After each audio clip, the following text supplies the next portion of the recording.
employer, con number.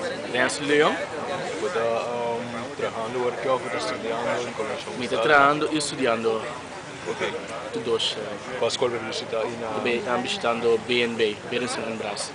per stage, no? No, mi sta trabajando, a escola significa que eu tenho tra, eu mesmo tenho um trabalho vasto, tanto plus que eu por domeina e opleiding. O può darmi algo di departamento che potete trarre e come da ejercer o trabalho? Ok, mi sta trabajando a Villa Hotel, mi tenho 4 luna trabajando.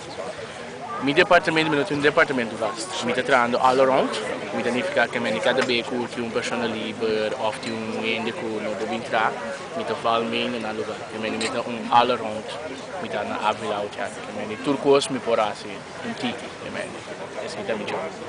Mi sa che cosa gosto da motivare per cada dia di nuovo come presentare?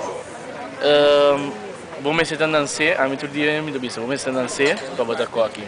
Bom, não pode bira coque, ou pode sim a bira coque. Pero bom, me siete andando se, bom, me siete feeling, ando se botar feeling, nem mais que com cansado botar, nem mais que quando stress botin, pero bom lenta, bom, deve ser trabalho botar bem.